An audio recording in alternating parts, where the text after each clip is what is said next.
آج ہم نے تاریخ کے ایک دوسرے موضوع کی جانب جانا ہے، اور آج مجھے آپ کے سامنے 3 حدیثیں پڑھنی ہیں۔ یہ تینوں کی تینوں حدیثیں مسلمانوں کے نزدیک مستند بھی ہیں، صحیح اسناد کے ساتھ ہیں، ان میں مسلمانوں میں کوئی جھگڑا نہیں۔ 3 حدیثیں پڑھوں گا جی۔ پہلی ہے حدیث کرتاس، دوسری ہے حدیث حوض، تیسری ہے حدیث ثقلین۔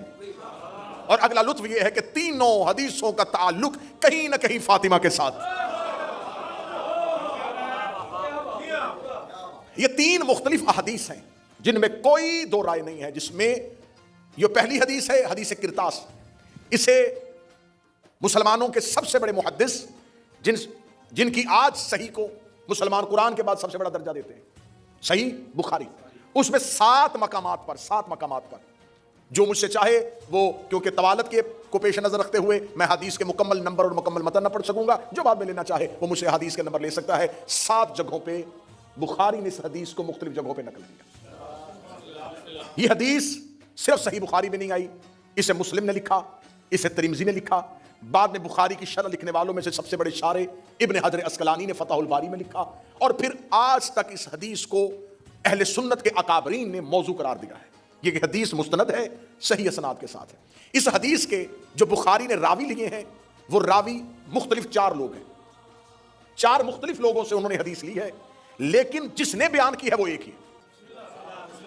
یہ حدیث جو آئی ہے یہ پہنچی ہے عبداللہ ابن عباس سے۔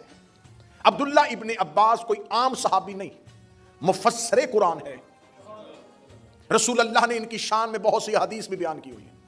عبداللہ ابن عباس اس کا مرکزی راوی ہے، اس کے بعد سعید ابن جبیر نے بھی لی ہے، عبداللہ ابن مسعود نے بھی لی ہے، مختلف راوی ہیں۔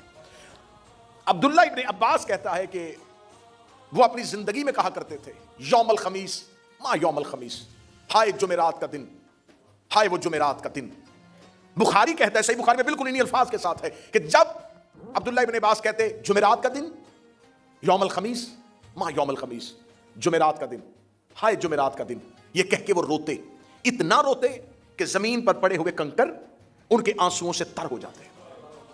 جب وہ اس شدت کے ساتھ روتے، اور پھر مختلف لوگ جو ان کے پاس بیٹھے ہوتے انہوں نے اس روایت اس حدیث کو نقل کیا کہ وہ کہتے ہیں کہ ہائے کاش میں اپنی زندگی میں وہ جمعرات نہ دیکھتا کہ جب رسول اپنے حجرے میں شدت مرض میں تڑپ رہے تھے، اور رسول نے اپنے حجرے میں کہا تھا کہ آؤ میں تمہیں کچھ لکھ دوں، کاغذ اور قلم لے کے آؤ۔ سنیے گا حدیث، کاغذ اور قلم لے کے آؤ، قلم اور کرتاس لے کے آؤ، تاکہ میں تمہیں کچھ لکھ دوں، تاکہ تم میرے بعد گمراہ نہ ہو جاؤ۔